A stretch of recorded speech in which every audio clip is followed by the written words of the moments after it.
finding out that this Prime Minister is all sizzle and no steak. It turns out that his big pipeline announcement won't actually build a pipeline. He's going to have a meeting to set up a plan and then sign a piece of paper that talks about maybe one day putting shovels in the ground. And now he's handing a veto power to the NDP in British Columbia, allowing them to block the whole thing. The Prime Minister is in Ottawa, and we know that he's having trouble with his own caucus on this issue. And now he's ducking the only question that Canadians have. Was yesterday the start of a real pipeline, or just the latest episode in Announce Now and Deliver Never? The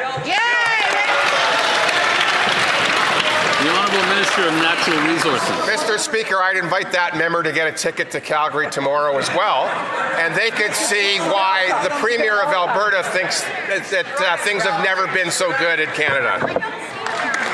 For Thornhill.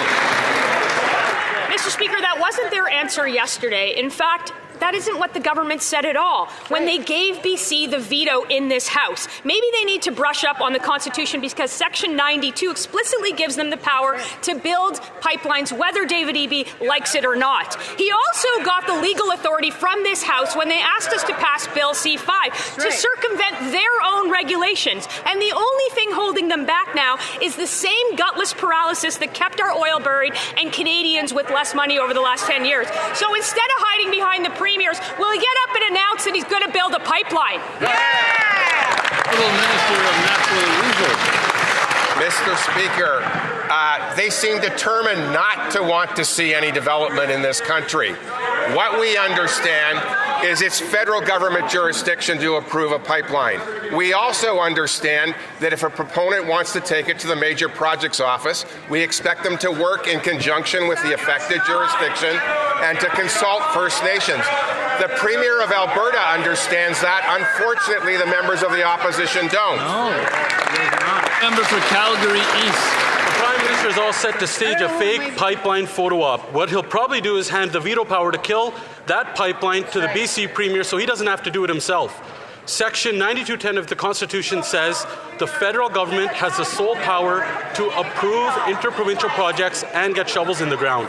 The only person blocking the pipeline today is this Prime Minister. Will he stand up today and commit to repealing the taker ban, axing the industrial carbon tax, and actually getting this oil pipeline built? Way to go, Dad! The Honourable Government House Leader. How many pipelines have they built?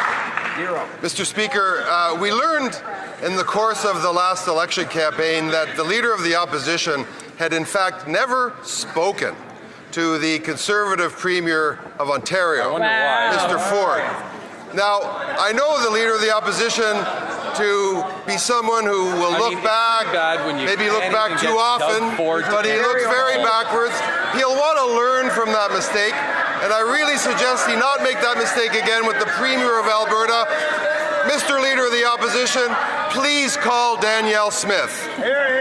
How is this not the same provincial issue that was told we were silent With the amount before? of hot air coming out of that member's mouth, I'm surprised the Liberals haven't slapped a carbon tax on it. That answer was as fake as this Prime Minister's promises. Tomorrow, he'll make this grand show and pretend that he wants to get a pipeline built, but he'll hide behind someone else and get them to cancel it so he doesn't have to do it himself.